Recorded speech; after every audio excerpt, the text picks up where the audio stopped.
जय सहस्त्रार्जुन। श्री सहस्त्रार्जुन महाराज के बारे में मान्यता है कि वे भगवान विष्णु के आयुध सुदर्शन चक्र के अवतार है। इस सुदर्शन चक्र के अवतार होने की कथा हमें वायु पुराण में वर्णित महिष्मति महात्म्य के 3 अध्याय से प्राप्त होती है। यहाँ पर शौनक जी सूत जी महाराज से पूछते हैं कि महाराज कृतवीर्य जी ने ऐसा कौन सा कर्म किया था जिसके कारण भगवान विष्णु के सुदर्शन चक्र अवतार ने उनके घर जन्म लिया। तब सूत जी महाराज बताते हैं कि हे शौनक, अब तुम राजर्षि कृतवीर्य के द्वारा किए गए कठिन और पराक्रमी तप की बातें सुनो। महाराज कृतवीर्य अपने पिताजी के द्वारा दिए हुए राज्य को अत्यंत धर्मपूर्वक संचालित करते थे, प्रजा का अपने पुत्रवत पालन करते थे।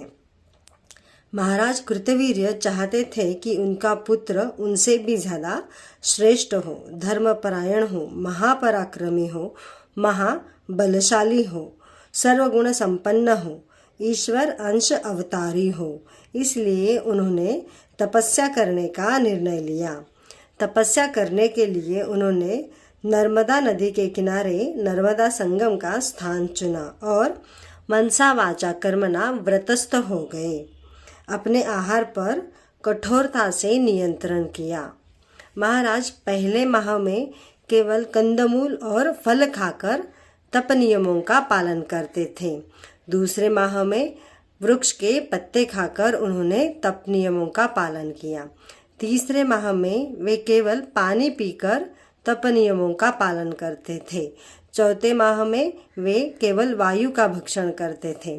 फिर 5वें माह में वे वायुपान भी छोड़कर निराहार हो गए और भगवान शिव का ध्यान लगाकर समाधिस्थ हो गए और दीर्घ काल तक वे ऐसे ही तपस्या करते रहे।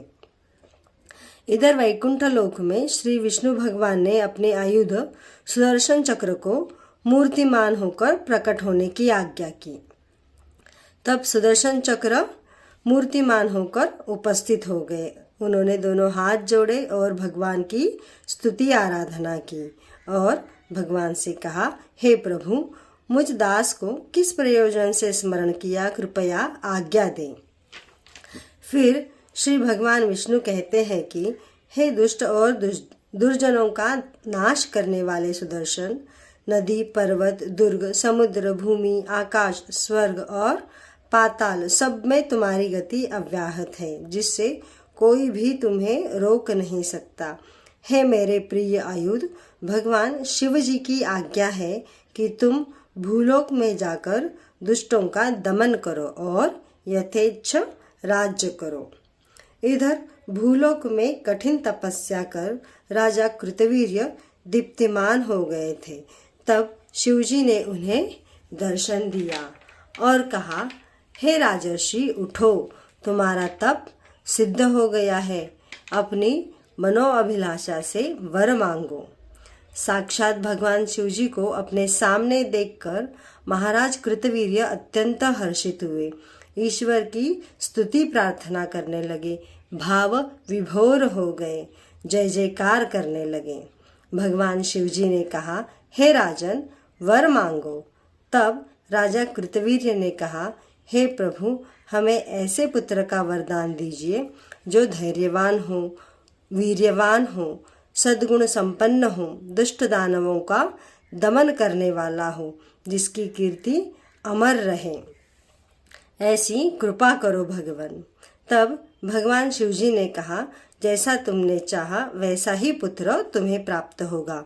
भगवान विष्णु के सुदर्शन चक्र का महासत्व आपके पुत्र के रूप में अवतरित होगा, जो महान चक्रवर्ती सम्राट बनेगा, जिसकी गति अबाधित होगी।